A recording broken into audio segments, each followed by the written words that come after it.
대장동 개발 사업은 이재명 지사가 성남시장 재직 때 역점적으로 벌인 정책 사업입니다. 사업 규모가 1조 5천억 원입니다. 단군 이래 최대 규모의 공익 환수라고 자화자찬했던 지적 사업입니다. 이 말이 전부 이재명 지사가 해왔던 거예요. 본인 스스로도 설계자라고 했어요. 자화자찬할 때는 설계자라고 했단 말입니다. 성남시장은 유동규 씨가 아니었어요. 그렇다면 배임 결과를 낳은 최종 책임자는 이재명 지사가 분명합니다. 유동규 씨 밑에 있는 실무자가 배임 등의 혐의로 구속이 됐기 때문에 최종 이인 허가권을 가진 성남시장이었던 이재명 지사에게 배임 혐의가 있다고 보는 게 상식적이지 않겠습니까? 영상 보고 질의하겠습니다.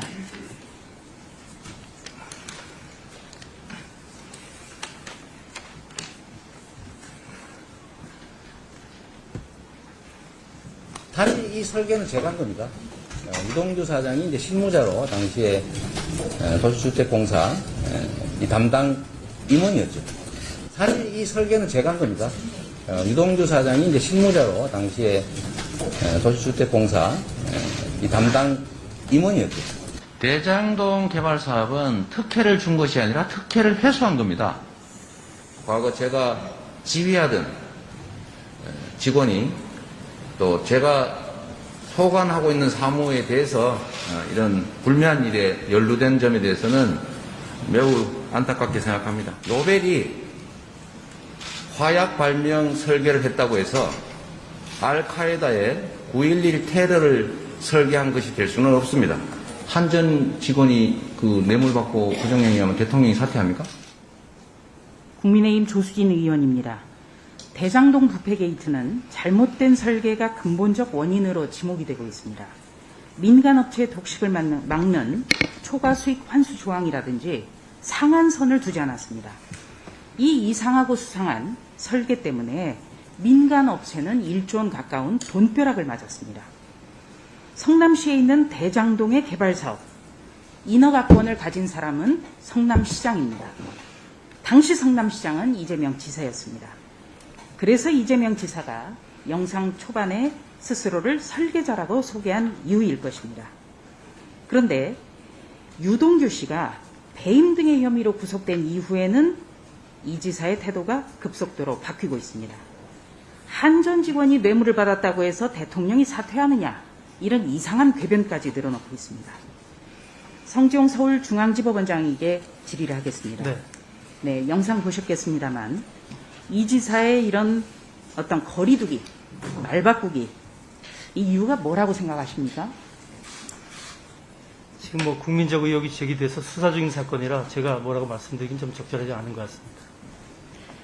10월 3일이죠. 일요일 서울중앙지법이 출입기자들에게 보낸 문자가 있습니다. PPT 준비됐으면 띄워주십시오. 예. 구속영장이 발부된 피의자는 유동규 씨고요. 그리고 죄명은 배임 등 이렇게 분명히 명시가 되어 있습니다. 그리고 바로 저 10월 3일 저 문자 발송 이후에부터 이재명 지사의 말이 바뀌기 시작합니다.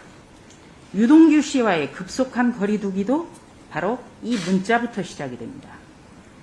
이재명 지사는 법조인입니다. 그래서 공직자로서의 업무상 배임의 무게라든지 엄중함을 아마 잘 알고 있을 것이라고 봅니다.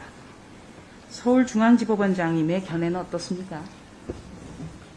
아까 말씀드린 것은 제가 어떤 말씀드리기가 좀 적절하지 않은 사안인 것 같습니다. 양해해 주시기 바랍니다.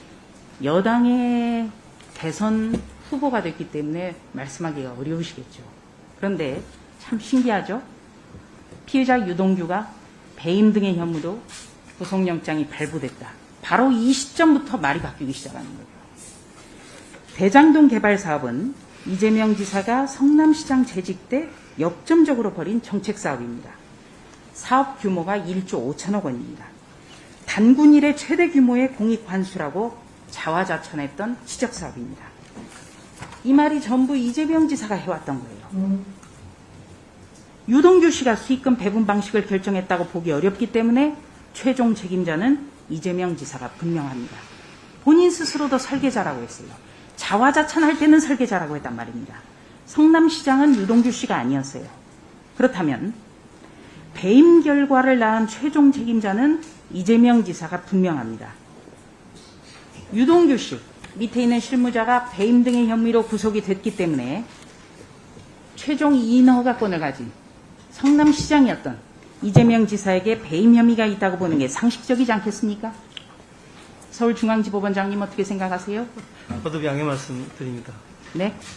거듭 양해 말씀드립니다. 제가 말씀드리기 적절한 사안은 네, 아닌 것 어려운 질문입니다. 네. 예, 어려운 질문이고 답변하기가 어려우실 걸로 알고 있습니다. 이번에는 김광태 서울고법원장님께 좀 질의를 하겠습니다. 국정감사 준비하면서 언론 보도를 쭉 찾아봤습니다. 법원장님께서는 1989년 인권한 이후에 각급 법원에서 많은 사건들을 두루 재판한 경험이 있으십니다. 특히 1, 2기 양형위원회 상임위원으로 활동하면서 각종 법리에 대한 합리적인 양형 기준을 설정해서 높은 평가를 받고 계신 걸로 잘 알고 있습니다. 그래서 더더욱 일반 기업인의 업무상 배임과 공직자의 업무상 배임이 어떤 차이가 있는지 좀 설명을 구해도 될 것 같습니다.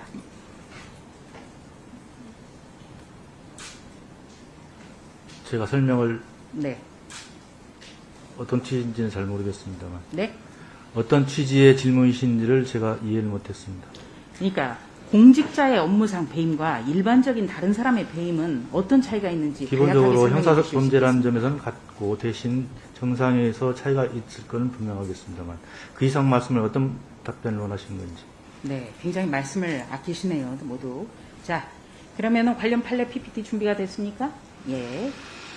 신정은 전 나주시장, 현 더불어민주당 의원이고요. 이건식 전 김제시장입니다. 이분들 사례를 준비한 것은 바로 업무상 배임만으로 직을 상실했기 때문에 제가 준비를 해봤습니다. 신정은 전 나주시장, 예산 9억 원이 문제가 됐고요.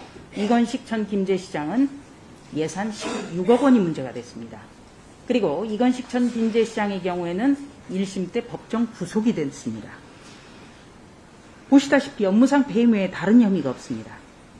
자치단체장의 업무상 배임죄는 시민들로부터 위임받은 권한을 제대로 쓰지 않았기 때문에 더욱 엄중하다. 이렇게 간추릴 수 있다고 보는데요. 서울고법원장께서는 동의하십니까? 엄중하다는 점에서는 동의합니다. 엄중하다는 건 동의하십니까? 네. 네. 이렇게 업무상 배임만으로도 이렇게 직을 상실할 수 있네요. 굉장히 위중하다고 보는 거죠, 법원이. 그렇다고 볼 수 있겠습니다. 예. 대체적으로.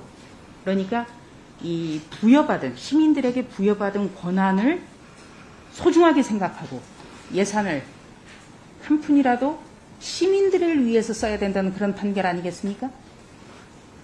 그런 취지에 대해서는 전적으로 동의합니다만 판결이 그 취지인지는 잘 모르겠습니다.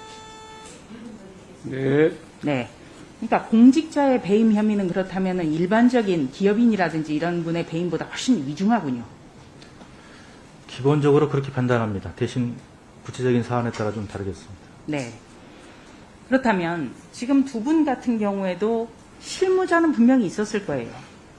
그런데 최종 결재권자이기 때문에 저렇게 엄중한 판결을 받지 않았겠습니까? 그런 측면이 있을 걸로 생각합니다. 예. 그러니까 최종 결정권자, 결재권자, 승인권자이기 때문에 최종적인 책임을 져야 된다. 이런 판결로 봐야 되겠죠? 예, 다시 말씀드리지만 기본적으로 그렇게 생각을 합니다만은 구체적인 사안이 다르기 때문에 제가 말씀드리기는 좀 곤란합니다. 네.